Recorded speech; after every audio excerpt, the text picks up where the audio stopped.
topics and opinions expressed in the following show are solely those of the hosts and their guests and not those of W4CY Radio, its employees, or affiliates. We make no recommendations or endorsements for radio show programs, services, or products mentioned on air or on our web. No liability, explicit or implied, shall be extended to W4CY Radio or its employees or affiliates. Any questions or comments should be directed to those show hosts. Thank you for choosing W4CY Radio.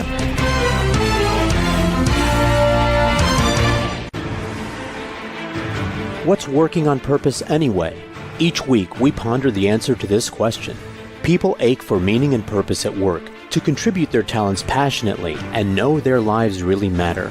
They crave being part of an organization that inspires them and helps them grow into realizing their highest potential.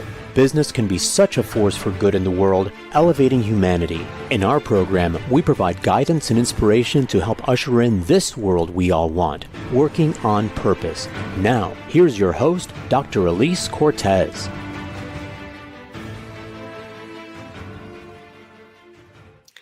Welcome back to the Working on Purpose program. Thanks for tuning in again this week. Great to have you. This show has been brought to you with passion and pride since February of 2015.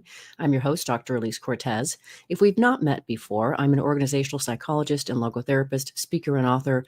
My team and I at Gusto Now help companies enliven and fortify their operations by articulating their purpose and building inspirational leaders and cultures activated by meaning and purpose to turn those companies from a flatline EKG to a vibrant destination workplace. There, people are intrinsically motivated to perform at their best, can grow into their fuller potential, and are committed to stay and dynamically deliver on the company's mission. You can learn more about us and how we can work together at gusto-now.com or elisecortez.com. Now, getting into today's program, we have with us Marga Hoek, who is a 3-time CEO, currently board member and chair and founder of Business for Good. She's an international thought leader, and she talks about sustainable business and capital. Her latest book, which we'll be talking about today, is Tech for Good. Imagine solving the world's greatest challenges. She joins us today from the Netherlands. Marga, welcome to Working on Purpose. Great. Thanks for inviting me, Elise. It's a pleasure to be here. You are so welcome. And as I said before we got on air, I'll tell you, woman, this thing that you created is phenomenal. As I said, not only is literally a heavy lift to pick up and put up into the air because it's so dense, but the intellectual rigor, Marga, I'm so impressed. There's so much information in here. That's the intention, but that's great to hear. That's a beautiful compliment. Thank you. Oh, you're very welcome. It's an honor to share with my guests around the world. They need to learn from you. So, as I mentioned, I also am a conscious capitalist. I serve on the board of Conscious Capitalism here in Dallas. My first 2 business books are certainly undergirded by conscious capitalist principles and tenets. What I love about your work, Marga, is I appreciate that you're really threading through the power of business to solve, unwieldy, UN sustainable, goals kinds of problems. Yeah. Just really impressive what you've done and inspiring. Yeah, and we're aligned on that, Elise, because conscious capitalism is in a way also the foundation under my thinking. The capitalistic system in itself works well, which means that, we can produce economic products and impact on society, but we have to do it in a conscious way. And we have to balance, on the one hand, creating value for the world and financial value. And actually, they're positively synergized. It's not or, but it's actually and. So those 2 thoughts definitely come together also in my book. Mm-hmm. And beautifully so. The one thing that I was struck by what you said in your book, there were so many things in here that I took down for notes, but I was amazed when you said, of course, and I align with this, that companies have a positive impact and can help lead the way. And you then go on to say an astounding 69 of the world's 100 largest economies by revenue are companies, not countries. Yeah. Very different from the past. So the power, the amount of capital that is actually around the world in private hands has grown significantly. And thanks for pulling that thought out, because it's actually important. Because if you look at the challenges we have around the world and how we're going to solve them, a big key is in the hands of business. Mm-hmm. So we can all look to governments and NGOs, and we should collaborate with all stakeholders, but business has huge impact. And leadership is a privilege. and comes with a lot of responsibility in this case. It does indeed. So, listeners and viewers, what Marga has done in her book, it's astounding. First, she situated the 17 sustainable development goals by the UN. There are 17 of them. She's interlinked them to the objectives of in the book. And then what she's done is she's situated 8 or 9 technologies, and then 9. And then what she's done is she's then given us incredible numerous examples of businesses that are embracing and using those technologies to solve these really hairy sustainable development goals. That's how the book is put together. So what I want to do next, Marga, to the extent that we have the time, I'd love to cover as many of those 9 technologies as we can, and then give our listeners and viewers, just a glimpse of some of the ways that these technologies are being used, which I found incredibly inspiring, I have to say. Shall we? Yeah, let's go ahead. Okay, so let's start with artificial intelligence and data. So first, if you could, keeping in mind that we have listeners that maybe are just hearing about these technologies for the first time, if you could situate what do you mean by artificial intelligence and data, and then I would love to pull, there's a couple of applications that I thought were pretty interesting that I'd love to share. Yeah, good. Well, and it applies to many people. And it was actually one of the reasons why I wanted to write the book in the way I did. I'm on boards like you are. And when you're in the boardroom, either, only with non-executive directors or with the management team or teams below that, often people are very reluctant to acknowledge that they actually don't exactly know what these technologies are about. Right. And they're all aware they're supposed to know. And I wanted to take the curtain down, and explain in a clear way what actually are these technologies and what does it mean to business and what can we do with them and how can we use them for good, of course. So to your question, artificial intelligence and data, what it actually does is create super brains for all of us. You could say additional brains. Mm-hmm. I always like to explain it very simple, Elise, because if we ask an AI specialist to explain it, we can fill an hour, and then chances are that most listeners still don't know exactly what it can do. And it means that we can analyze huge amounts of data in very short time, analyze them with algorithm, what do they mean, and then put them to use. And that can be, of course, all kinds of use. And you just mentioned, I distinguish 9 technology groups in the book. That's important to explain first. So in contrast with former industrial revolutions that had 1, 2, 3 inventions, big things, we all know what they are, and that changed the world. Had big impact. I mean, we still suffer the consequences of the backside of these innovations. But also it was overseeable. Now with the 4th industrial revolution, it's very different. Before we had 1 or 2 tools, so maybe the hammer and the saw to give a comparison. Now we have a complete toolkit. And in that toolkit are all kinds of tools. And part of those tools are digital, like AI and data we're talking about now. And part of those tools are physical. And those tools are not simply tools, but actually groups of tools, because there's all kinds of varieties within them. So it's a wide range of opportunities and solutions we can use.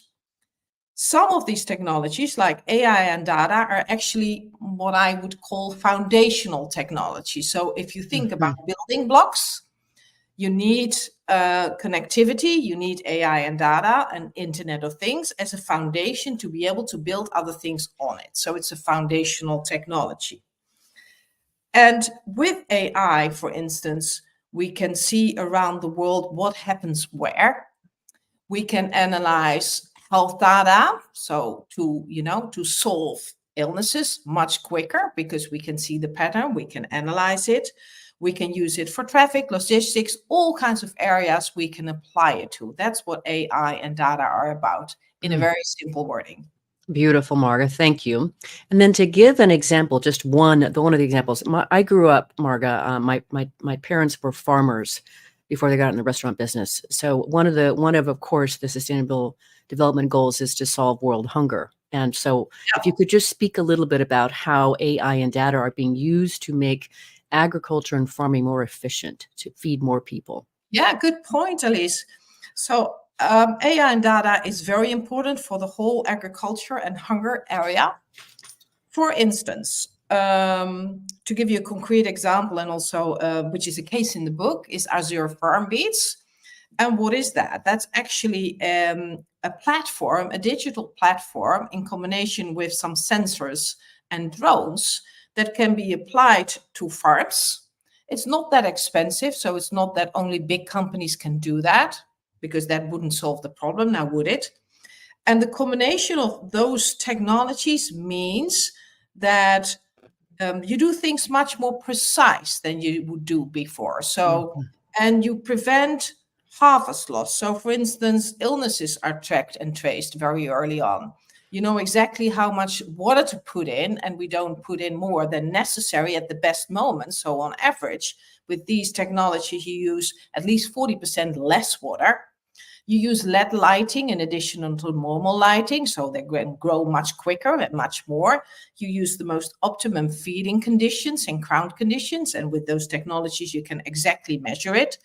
And you do precision farming, meaning that we know exactly how much crop in how much space there needs to be, so that it's super efficient. Now, everything taken together, that means that with a lesser footprint, so with less pollution, less resources, less water, for instance, you get a much higher outcome. You mentioned the word efficiency for a reason. So that's one thing that now we can do. It also means, if you talk about farming, you know, a big part of the world is very small farms, especially in developing countries, in remote areas. And those countries are often hit hardest with things like climate change, for instance, because, you know, we have more and more storms, for instance, around the world. Now, what we can also do by now, combination of technologies with an app, do early on warnings to those farmers so that they can literally protect their harvest in different ways, so that we can warn them if some plague could potentially be on the way. And we have some very, very early signs on that. So all kinds of technologies and sometimes very simple things prevent on those farms for the harvest to get lost.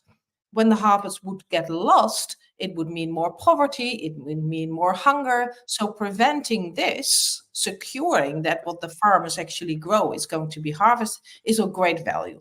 Just two different alleys, how these technologies work in agriculture. Oh, it's so amazing. It's just so exciting. Okay, now this next technology that I want to cover, well, I want to get to as many as we can. 3D printing. I have to say, I've read what you've written about it, and I've read other people's, but I still don't fully understand how it actually works. So if you could say a little bit more about 3D printing, and then I want to talk about one of the applications that you have in the book that I found so compelling. Oh, I'm curious as to which one that is. 3D printing is actually literally what it says. It's printing materials. You have this kind of an arm.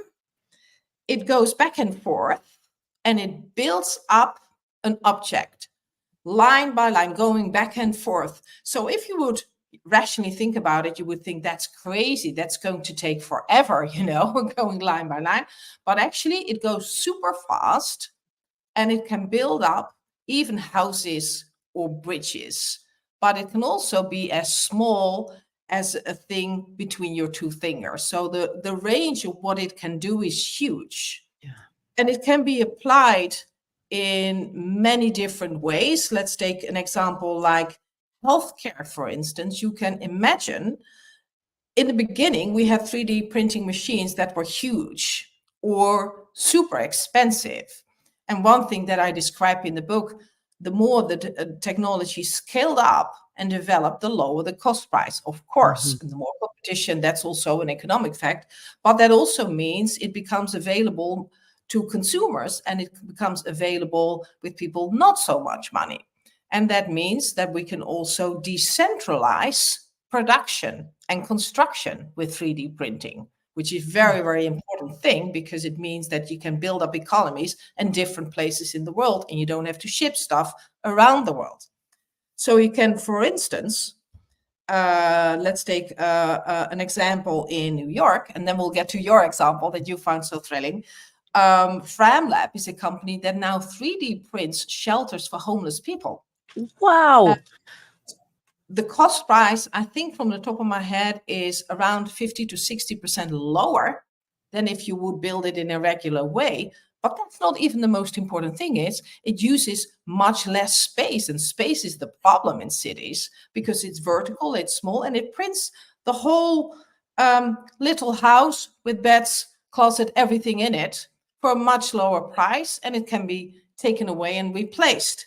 So we're flexible, more flexible in doing things we want. In healthcare, we can now, in a decentralized way, 3D print, parts of bodies to educate medical people in remote areas, but also, to apply them literally in people's bodies more and more, up to even printing, but this is very experimental still, tissue.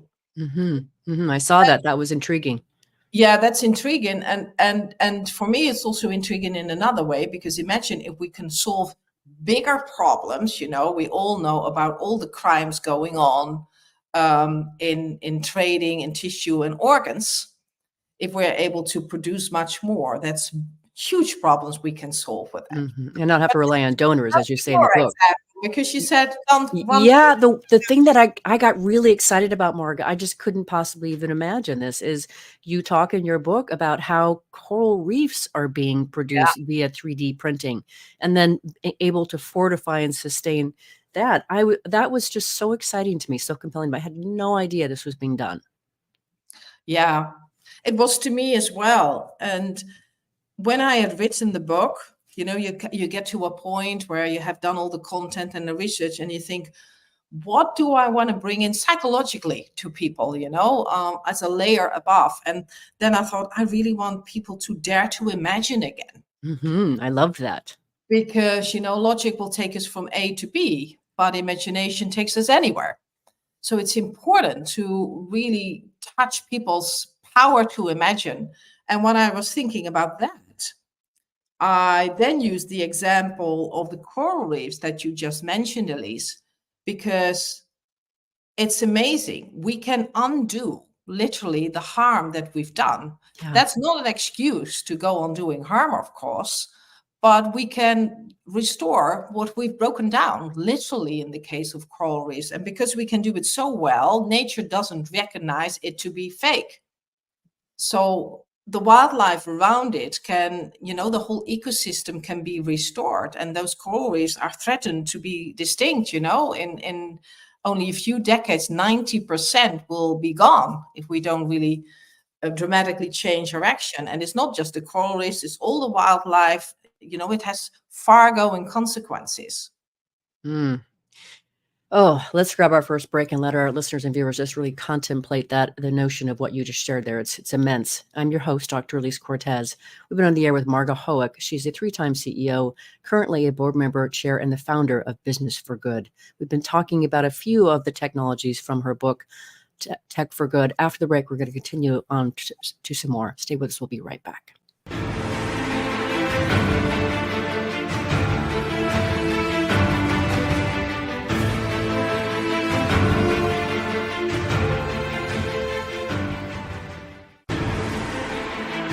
Dr. Elise Cortez is a management consultant specializing in meaning and purpose, an inspirational speaker and author. She helps companies visioneer for greater purpose among stakeholders and develop purpose-inspired leadership and meaning-infused cultures that elevate fulfillment, performance, and commitment within the workforce. To learn more or to invite Elise to speak to your organization, please visit her at elisecortez.com. Let's talk about how to get your employees working on purpose.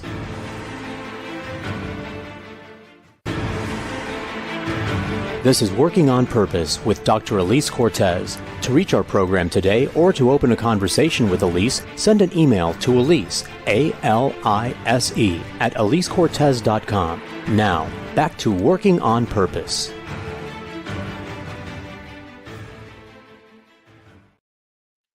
Thanks for staying with us and welcome back to Working on Purpose. I'm your host, Dr. Elise Cortez. As I too am dedicated to helping to create a world where people can realize their potential at work, are led by inspirational leaders that help them find and contribute their greatness, and we do business that betters the world. I keep writing my own books. So my latest book came out in 2023. It's called The Great Revitalization: How Activating Meaning and Purpose Can Radically Enliven Your Business.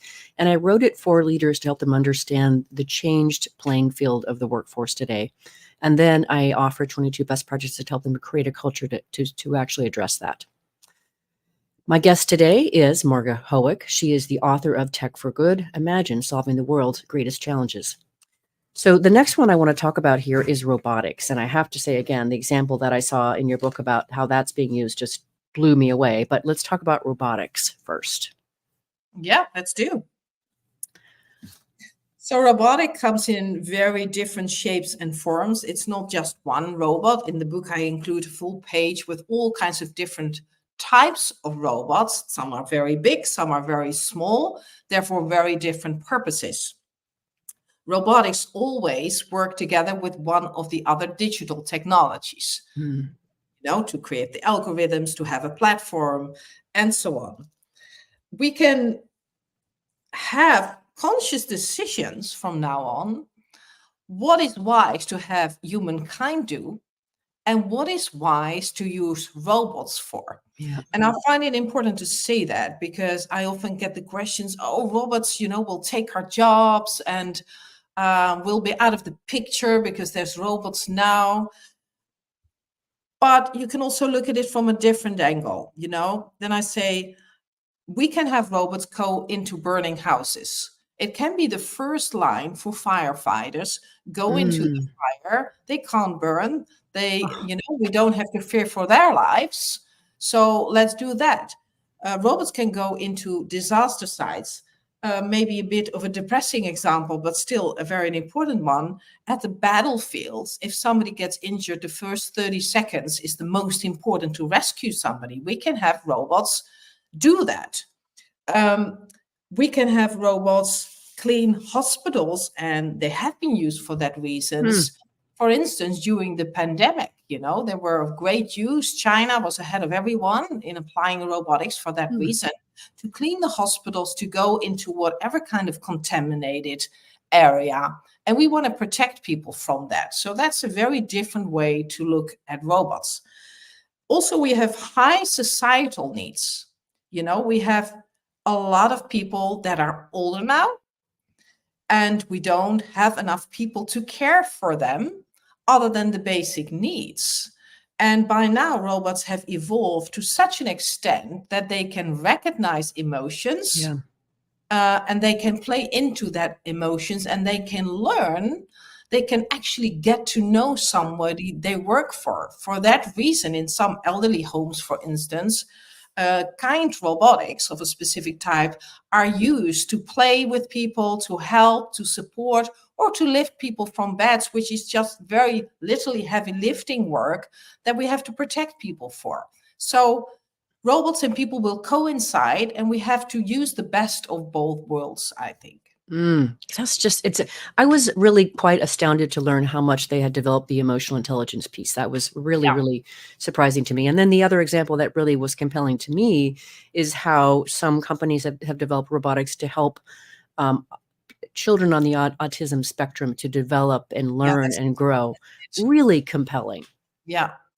And they outperform compared to us humans because they can read the reactions. They can do it so precise and help kids so much. And there has been research, and Elise, you're a psychologist, I believe, huh? So it also has been researched that for those children, it's often freeing them up to work with such a robot because they don't have to feel any shame, Right. Yes. It's more playful in a way. So we can do super good work, and combined with virtual reality, for instance. So robotics is in that sense for autistic children, for instance, combined with virtual reality to have them experience more, to have to try things out. A little bit of gamification comes into play there. And we can achieve so much more. I have to, like I said, I really was so excited when I read your book, Marga. Just that all the applications, the possibilities are just stunning. Uh, Yeah, and it then is. the next one I really didn't have any purview into before I read your book, Marga, and that's advanced materials. So if you could speak a little bit to what are advanced materials, and then there was one other example from that I definitely wanted to talk about in terms of application of that technology. Well, impressive. You really read the book, Elise. Yes, ma'am. That's part of what I do. I know I'm weird like that when it comes to No, podcast I hosts, but appreciate that. So, advanced materials is all kinds of materials, physical stuff, so to mm, say, that is via biochemistry or any other technology, nanotechnology. We can make materials that didn't exist before. Often, however, they're based on nature because nature gives us so many examples. And if we just yes. try to copy and learn from nature, actually, we find out the most innovations. Because, for instance, butterflies or chameleons or all kinds of animals find out advanced materials in a way. Mm, So, and those materials can be, for instance, super strong, but super light at the same time. mm, Apply them in mobility, in airplanes or ships, make them lighter, reduce the footprint, yeah. very simple. Mm, Or they can do stuff. They can either, algae can create energy, to give you an example, or, and I saw in the notes that you're going to refer to that example, they can have a sustainable function. And I think the example you were referring to was the small getting facade. Is that correct? yeah. Then in Mexico City, I was blown away by what you depicted there of how advanced materials are being used to combat that problem. Yeah. It's of course not the solution because we shouldn't go on polluting. Right. But since there's a polluted city, and that's an example, it started in Mexico City. It's what we call a smoke eating facade. So it's a facade you put in front of the facing of the building, which actually in this case, for those that are going to read the book or look it up, is very beautifully designed. Sustainable and design can go hand in hand. It can be super beautiful. And then it's a German technology called Presolve, which covers that facing, and that has a biochemical reaction to the smog in the air. And it literally cleans it up. It disappears. It has a biochemical reaction up to 8,000 cars a day. And what makes it so stunning is that this hospital is in the middle of Mexico City, Toda Hospitalidades, it's called. And where better to clean the air than around a hospital from all the cars there. And now it's evolving. More architects are picking this up. Architects are, of course, very important people in this regard. And we'll see it around the world. But imagine we have those technologies. So why, you could question, would we build a wall next to a road just to keep out the noise if we can have many functions at the same time, either to use it for vertical farming or to use it to create energy, or to use it in this case to take the smog out. Oh, it's just stunning, all of the applications here. Okay, so Yeah. that was advanced materials we were talking about there. Now, the next technology that you treat in your book is extended realities, which I knew a little something of, but you took it to a whole other realm. So let's talk about extended realities, please. Yeah, extended realities means literally that we extend our reality beyond what we can see. And how do we do that? By virtual reality or augmented reality. And we all by now know these VR glasses. And most people have the association with this technology as it being fun and it being used in games. Right. Which is fine because the gaming world actually is a very breeding place of innovation. A lot of broader innovations come from the gaming world, which is fine. But then imagine what we can do with it. We can use it, as I just said, to train people because we can literally put them in situations that are not there. But also imagine how we can improve education. And not only education, but also understanding around the world of people in different situations, literally building bridges. Because imagine if you are in school and you're not only talking about people in Africa or the US or Europe or any other part of the world, but you can literally be there yourself to grow a better understanding. Also, with the whole diversity and inclusion agenda, which is so important right now, imagine that this is very helpful, and companies like, for instance, Siemens and quite some others now have set up training programs using virtual reality to create better mutual understanding and to really incorporate the feeling and the culture of D&I, diversity, equality, and inclusion, using this technology. I was really excited about that, Marga, because I am, obviously as a social scientist as well, and certainly working to be able to help advocate for DEI and of course B now belonging. I was really blown away that these extended realities are being used for this, the gender equality applications. I just really was amazed by that. I had no idea that we could use that technology that way. Like you said earlier, I was still stuck in the make it fun camp. Yeah, which is also important and shouldn't be forgotten. But experience, having people experience each other's situations, each other's lives, each other's culture, of course, does a lot more. It goes beyond. It's tremendous. All right, let's grab our last break here before we go on and treat the rest of your technologies. I'm your host, Dr. Elise Cortez. We've been on the air with Marga Hoek. She's a 3-time CEO and currently the board member, chair, and the founder of Business for Good. We've been talking about a few more of the technologies in her amazing book. We'll cover the rest after the break. See you there.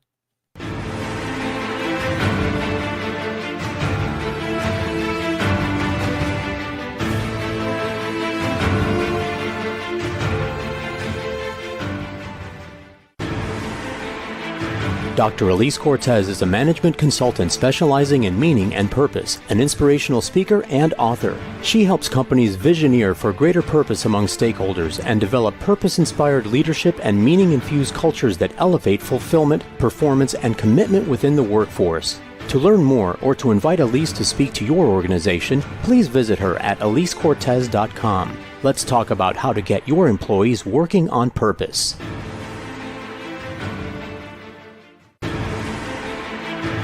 This is Working on Purpose with Dr. Elise Cortez. To reach our program today or to open a conversation with Elise, send an email to Elise, A-L-I-S-E, at elisecortez.com. Now, back to Working on Purpose.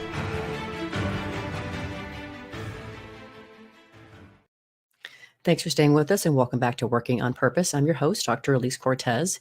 Before we get back into the program, I want to share something with you. I've signed up for this and plan to attend the Humanitarian Exchange. It's February 20th, 2024. Perfect for this particular conversation. What is it? It is a world gathering of people who care about being able to address humanitarian issues around the world. So purpose-driven organizations and individuals across society are all invited to attend. It's free. You can attend in person or online. The way to do it is go to humanitarianexchange.org. There's no E, so humanitarianexchange.org. You can then use the code HX-priority to register to get some special access to this conference because you heard it here on the show. I will see you there. If you are just joining me today, my guest is Marga Hoek. She's the author of Tech for Good, Imagine Solving the World's Greatest Challenges. Okay, so the next thing, so to get us as much as we can here for the next one here, Marga, we have autonomous vehicles and drones. And I have to say, I've been long intrigued by the notion of autonomous vehicles. I love driving my car. I quite enjoy my car, but it would be really nice if somebody else did that for me. Yeah, that's one of the tasks. Or something else did that for me. Yeah, totally. And of course, if we talk about autonomous vehicles and drones, the car is the first thing that comes to our mind. But actually, the concept is much wider. Yes. And even maybe some other shapes and forms are more important, like the topic of drones. Yes. And so let's spend a little bit of time on drones, because with drones, what is so important is little flying things. You can have them from very small to relatively large. They can do very different functions. But something that stood out for me is that the fact if you use drones for areas where you have no infrastructure, Yes. you don't need to build the infrastructure anymore. So you don't have any delays for the things that you want to transport. And when is it important to not have a delay? That is in terms of agriculture. If you want to help farmers to be able to grow something and to beat hunger, you can use drones by bringing seeds and other supplies. Then online you can provide instructions, or some learning programs or some weather and storm warnings. And you have it there very quick on the exact spot where it needs to be. You have no chances of it ending up somewhere else. And we all know what I mean by that. But it's on the right spot with the right people. And that's for agricultural products, but of course also for medical devices, for quick med help, for medicines, all those things we can get quickly to the place where it needs to be. And autonomous vehicles is something that is going to happen whether we like it or not. Of course, I know everybody is focusing on the risks, but a lot of analysis has been done by now that we have more accidents by people driving themselves than autonomous vehicles. And then we still will have accidents, but we all have to wise up and think about the quantitativity of those things rather than we fear the machine more than ourselves. We have to go beyond that. And it's also actually, you could say, a crazy thought if you drive around in cities, and we all know how complex that is, and everybody starts thinking for themselves. Whereas if we have collective knowledge of what areas not to go to, how fast or slow to drive, because then we have a green zone with the traffic lights, or where to go because there's a parking place, and where to stay away, somebody else knows better than us alone in that car. So we have to, think differently about those things and use technology to improve things. But for me, the drone thing is what stands out the most, because it means we can do things we were not able to do before. I describe one case in the book with DHL, for instance. Yes, please. It makes sense, if you are a transport company like DHL is, and some others, FedEx and so on, you're good in transportation. You should immediately adopt these new technologies and use them for good, because it has social impact. And I can assure you, because your company's results will improve because of it. And this is one interesting case in the book where they actually did a huge pilot in Tanzania, 6 months, where they aimed for 400,000 residents that had no connection whatsoever to bring medical supplies to them. I just explained that. That makes sense. But on top of that, they also took something back. They took back samples that could be analyzed elsewhere, and it would have not happened in the place where those samples were taken. But this way, very quickly, they could be brought to hospitals and experts that know what to do with it, analyze it, and then the next round bring the right medical supplies and expertise back. So that's a whole new type of supply chain that becomes possible with the help of technology. It's so amazing, Marga. It's just like bottomless. The other thing that I appreciate about your work too, Marga, that I think is important to point out is you do address throughout your book how in various instances that technology gets a bad rap and people are afraid of it, et cetera. And you go and address all that. And I think that's really, really important, because people are clinging to fear. Right? I'm sorry? We shouldn't ignore that. Yes, exactly. We should understand people's feelings. We should relate to it. I mean, there's a whole other area around these, and I write that in the last chapter, what do we need to do to scale all of this up? And one part is, of course, the whole area of rules, regulation, laws.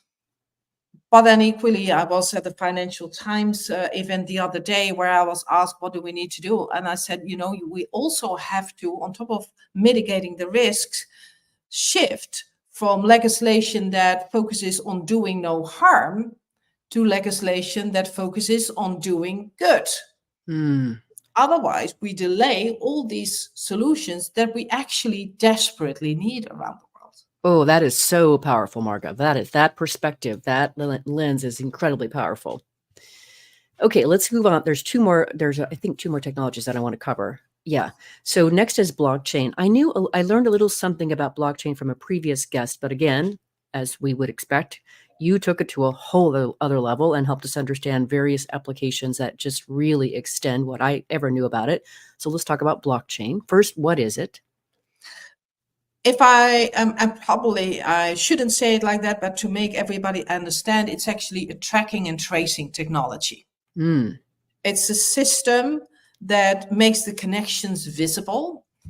And to the purpose of the book, it's very important that we can check the sourcing of things, which we couldn't before. So, for instance, in biological cotton, everybody can claim, this is biological cotton. That's nice. How we're going to check that? With blockchain, we can, in a simple way, precisely check that. And because we check that, we can hold now companies accountable. That's another side of these technologies. Because we have the technologies, we can expect and we can raise the bar for people to really use them because, it's there. Yeah. And that was one thing that I found really, there were so many things in your book. I mean, it just really just blew my mind wide open. And so let me just quickly situate that for listeners and viewers. I highly recommend you pick up this book because just getting even some glimpses of some of the applications that Marga talks about will ignite your imagination of how you might be able to produce something different or new for your own company. There's so much in there that really sparks the imagination, and just the applications are mind-blowing. No, true, Elise. And that's one of the reasons I wrote the book, to create imagination for people, but also to make it very concrete. Because I don't know how that's for you, but I never like it if I see a keynote or read a book and I think, okay, that's all right, but it's theory. Now what? Right. And so in the book, there's 75 real life business cases where I describe what does the company do, what is their purpose, how does technology and which technologies help, and which SDGs are impacted positively. And how can this be scaled up? And that makes it very concrete. And I don't expect people to read from cover to cover. I always like to give a structure to a book that you can browse through or look up your specific sector or your specific question or specific interest, and then read that part and maybe read another part later. And I think it's just, I plan to use your book as a resource, Marga. If I've gone through it and now I can go back and say, I want to learn more about this particular technology or what's happening or how they're solving or trying to address this particular goal. So that's how I plan to continue using it. Yeah. A couple of the things about blockchain that I thought were really, really interesting in terms of application. You talk about, of course, one of the sustainability goals is to eradicate poverty. And you talk about how we can use blockchain to identify payment services for the most vulnerable population segments. How fascinating is that? I mean, really just thinking about how to extend this. And so could you say a little bit about how would that work? Yeah, it can help identify payment services for people, because the system with blockchain is also that it takes out intermediary parties. Yes. It makes a lot of things much more accessible for people because, with the old-fashioned, if you will, supply chain, there's a lot of parties in a chain that don't always necessarily add a lot of value, but they do raise the cost price. And that changes with blockchain. It's being taken out. It facilitates accessible health data. It provides authenticity and transparency on medical products, helps in that sense to reduce risks and minimize costs. So it makes a lot of things much more accessible. It's really just astounding to learn all the applications of that. Then you also mentioned some stuff around clean energy applications, which we won't go into now, but listeners and viewers, if you care about energy, there's a whole lot in there for that. Okay, so we're coming close to the end of the show. The last technology that I want to spend a little bit of time on is space tech. you could talk a little bit about that. Yeah, of course. I mean, the world doesn't end at the world nowadays. And we have Good way to say it. growing space economy even. So many satellites and activities in space. That has an upside, and we'll focus on the upside. It also has a downside, because not only do we pollute our planet, but by now we also pollute space. We have 25,000 floating particles, lost satellites, and stuff in space. It's the new pollution area. I just wanted to make note of that, because it's important that we realize that and we don't make the same mistakes in space, and it starts to look like that we make on our planet. At the same time, we can protect our planet from space. Of course, you have a lot of space exploration and looking for other planets on that whole part, but there's also a part that we can actually do much better work from space to protect our planet, because we can use satellites to monitor exactly how deforestation is looking like in which part of the world, how the weather is changing around the world, how the ozone layer is evolving around the world, etc., etc. And with all that knowledge, we can, really picture and monitor everything going on in space. We also have companies that do the cleaning up of space, which I just mentioned, which is very important. Astroscale is a company that seeks all those particles and everything floating around in space, trying to get it back and recycle them in the end. So a circular economy in space. Oh, Marga, that's amazing. Really mind-boggling. So we're here at the end already. It goes by so fast. You now know that this show is listened to by people around the world, Marga, who really are interested in either helping to create or being part of organizations that really help them realize their potential. They're led by those inspirational leaders that lead them to their greatness. And we do business that betters the world. What would you like to leave them with? I would like to leave them with the thought that everybody matters. Let's start with that. Everybody matters in companies or elsewhere. In whatever role you have, you can be influential. Let's start with that. Then second, just know that in the future, with the change of generations, doing business for good. So not only, having a less bad footprint, but having a positive impact on the world is going to be more and more important for various reasons, because the nature of the generations changes and next generations are much more purpose driven. So they will be your stakeholders wherever, your investors, your employees, your clients, everywhere. Second, because the challenges are so high that we'll get to a shifting point where it will be much more profitable to do good than to do bad. So that will shift. The price of pollution will go higher, so it will be more and more important. So you want to be, in that sense, on the right side of history, and you want to help your company to do good. If you want to do that, technology could potentially be your biggest ally, because as the book describes and as it wants to touch upon your imagination, it goes beyond our limits of thinking or knowing to what extent we can use technology to do good in new ways or improve the current ways.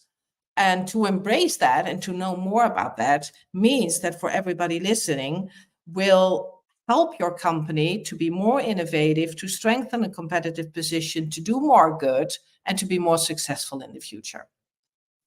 What a fantastic way to leave our listeners and viewers with, Marga. It is a delight to know you and to be inspired by you, learn from you. Thank you so much for being on Working on Purpose. I'm so happy to know you.